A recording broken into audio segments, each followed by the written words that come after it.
So the title of my talk is The Paradox of Sukha and the Plasticity of Feelings in the Pali Suttas. So just to explain briefly, there's a few canonical passages that suggest that in some instances the term Sukha does not refer to a feeling, but is an evaluation. And there are similar cases with dukkha as well, with pain. And it seems that from the Pali tradition at least, this evaluative component does not really expel the terms, the usage of sukha, pleasure, or dukkha, pain, from the category of feeling, except in the one case that I call the paradox of Sukha. And then when we see this more clearly, at least I can understand more how some feelings change into other feelings through cultivating a certain perception, something which I think is quite central to at least some strands of early Buddhist meditation. So there's two related but different claims about feeling that can be a bit baffling. The first is that lack of feeling is pleasant, and the second is the neutral feeling is a subtle pleasure, but also that all feelings are painful. I mean, here we have to remember that lack of feeling doesn't mean feeling flat. That's neutral feeling. Lack of feeling means the complete absence of any pleasant, unpleasant, neutral feeling. And what's common here is that both of these operate on this privative conception of pleasure, which is also found in some Greek traditions, that absence of pain in itself is called pleasure, sukha. But there's also an important difference between these two, which is that the second, it's one feeling being another. And that's different from saying that complete absence of feeling is a feeling, that is sukha. And both the suttas and the commentary regard only the first like as a true paradox, as a fully evaluative usage of sukha, whether they treat the second kind of statements as within the realm of feelings. And they are examples of perceiving one hedonic tone as another. So statements like neutral feeling is a subtle pleasure, they're contemplative devices that appeal to our natural preference for what feels good and to get away from what feels bad. They're not just rhetorical claims. I think that they shape and change the actual felt experience of something. And that's because many feelings actually depend on perception, on sanya. And so through training particular perceptions, then the meditators experience something as enjoyable or as uncomfortable, and then they naturally the mind wants to go there or to get away. Now the paradox of Sukha happens in discussions between Panchakanga, who is a carpenter, and Udayi, who is a monk, and it happens in two discourses in the Pali tradition. There's also a Chinese parallel and some fragments in Tibetan and Sanskrit. So basically, Udayi is saying that the Buddha has taught there are three feelings, pleasant, painful, and neutral. But Panchakanga says that no, the Buddha has spoken of two feelings, only pleasant and painful, because the neutral is actually a peaceful and refined pleasure, or it is included as a peaceful and refined pleasure. And then they argue back and forth, and none of them can persuade the other. So Ananda hears this, goes to the Buddha and explains this, and the Buddha basically says that both perspectives are valid. He has explained feeling in many different ways. And then by way of example, he goes into the 9 gradual abidings.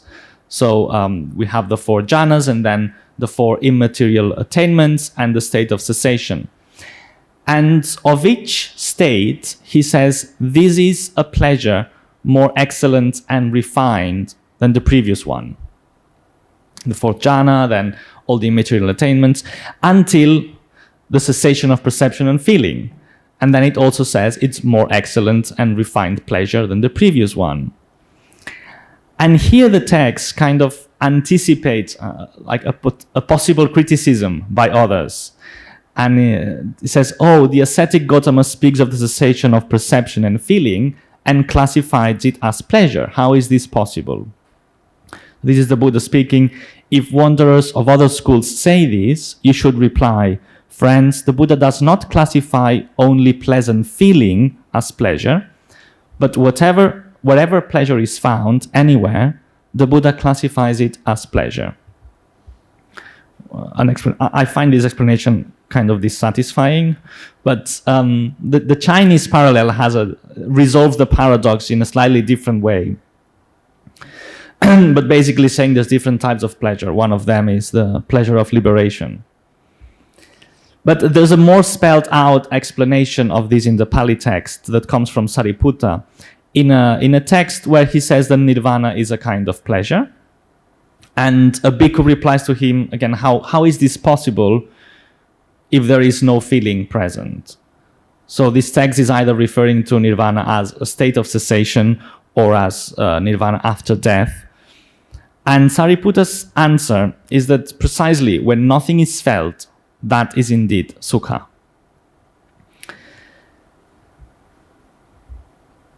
So the commentary of the Bahuvedaniya Sutta, one of these discussions between Udayi and Panchakanga, is interesting because it connects different bits of the sutta.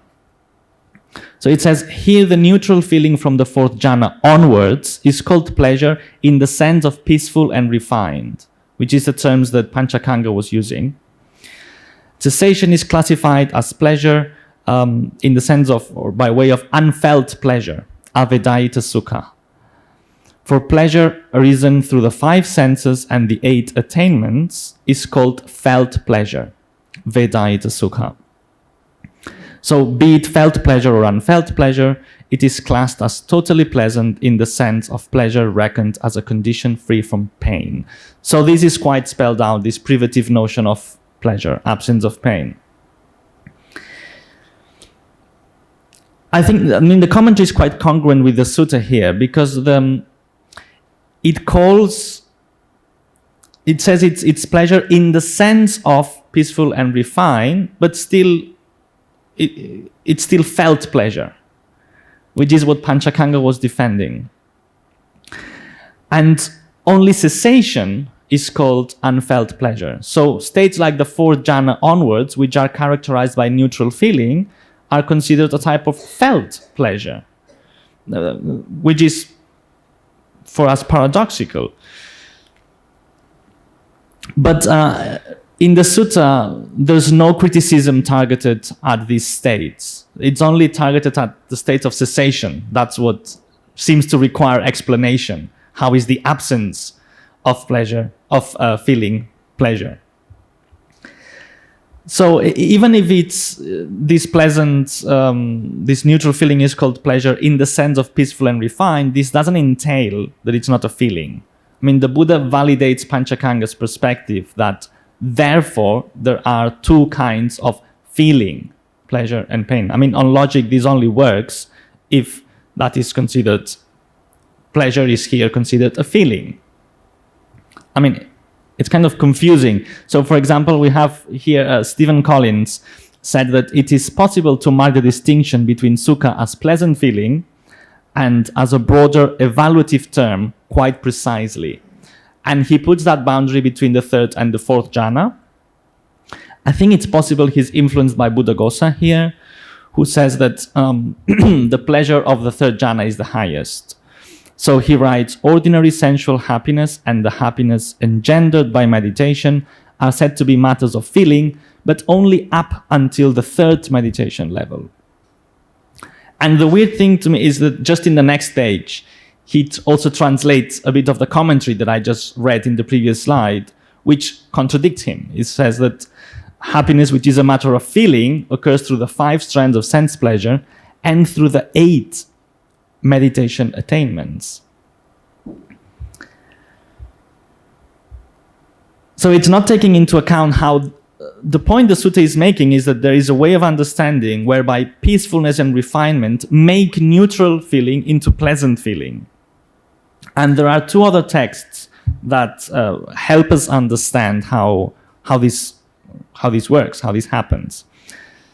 The first is, again, the discourse where Sariputta explains that nirvana is pleasure. And again, then he goes into the 9 gradual abidings. And there's a lot of these texts always go through the 9 gradual abidings. I don't think it's a coincidence. And just like in the other discourse between Panchakanga and Udayin, the Buddha said of each state, oh, this is a more refined pleasure. Here, of each state, Sariputta says this. When a bhikkhu is dwelling in that state, if elements from a lower state, so I've made that more general, occur for him, that is an affliction for him. Those elements occur for him in the same way as if pain were to arise for a happy person to the point of affliction. And that is an affliction for him. And the Buddha calls suffering that which is an affliction. It is in this way too that one should understand Nibbana as pleasure. He says this for each state, first jhana, second jhana, etc., etc. So each state is sukha, is pleasure, because it is devoid of something that was there before that's now considered to be an affliction, it's considered to be dukkha. So because it's devoid of dukkha, it's sukha. So from the perspective of certain meditative states, the presence of elements from a lower state are comparable to the way that, you know, pain would look for someone who is experiencing bliss or happiness, something one doesn't want. I think it's a bit like how when your taste gets refined about anything, be that coffee, or wine, films, or whatever, then the average versions of these things become quite unenjoyable, right? If you taste really good coffee, then regular coffee is it feels worse.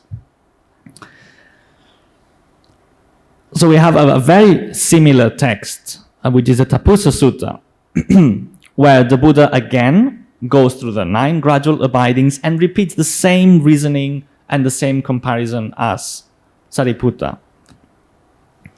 But there's an extra element, which is about the mind becoming settled and pleased with a state only when it sees it as peaceful. When it sees as this is peaceful. It's a direct speech quote, which I think is relevant. And the first time this appears is when the Buddha says, before my awakening, when I was only an aspirant to awakening, I too thought renunciation is good, seclusion is good. Yet, with regards to renunciation, my mind did not spring forward, it was not pleased, settled, and freed, as when seeing this is peaceful.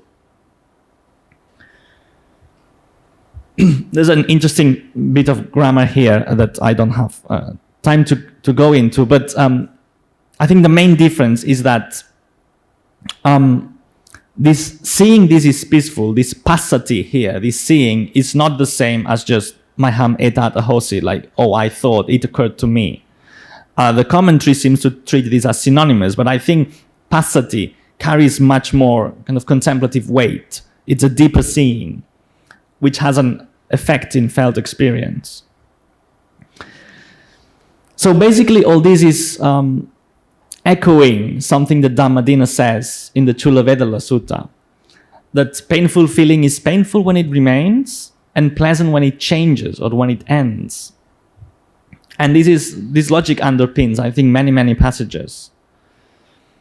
So what Panchakanga, Sariputta, and the Buddha are doing in all these discourses is in a way to activate this mechanism in the mind by perceiving a certain state as devoid of something unpleasant that was there before, which makes it be experienced as pleasant. And I think that is why basically sinking your nail into a mosquito bite is pleasant, because the previous pain of that kind of recedes, it subsides, and that feels good. And so I've listed here a few statements that use this language of peacefulness, peaceful and refined. It's all very common as a way to train this perception of a state in terms of the disappearance or absence of dukkha. And then the way it feels is sukha. If something is less cold, it's hotter.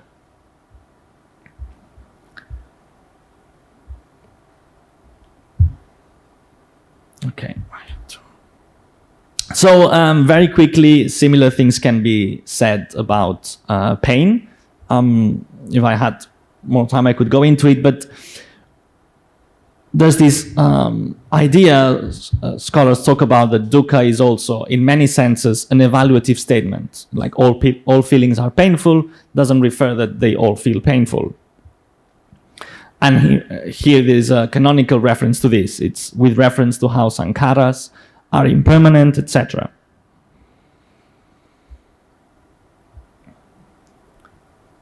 But again, this discourse, by the way, also goes into the non-gradual abidings.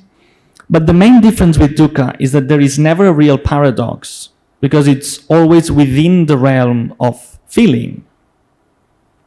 There is no usage of dukkha in the texts explicitly dismissed as not a feeling. Actually, quite the opposite. The Chinese version of the Bhakti-Vedanta Sutta calls this idea of all that is felt is included in dukkha, it calls it the one feeling, the one kind of feeling. Now, Analayo, commenting on this, says, in this statement, however, dukkha does not refer to a type of feeling, but rather stands for the unsatisfactory nature of conditioned phenomena due to the impermanent nature. I mean, it's directly contradicting the text he's commenting on, which I find methodologically quite baffling, because this statement, dukkha is not a feeling, and that dukkha stands for the unsatisfactory nature of phenomena, are two different claims, actually.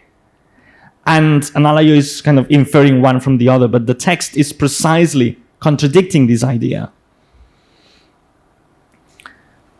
So in the same way that neutral feeling is pleasure in the sense of peaceful and refined, and that makes it still a feeling, so here all feelings are painful in the sense of being impermanent, and that still makes it a feeling, because it's basically training a perception in the mind of anticipating the pain that will be involved in something, and of course that makes that object feel less satisfying.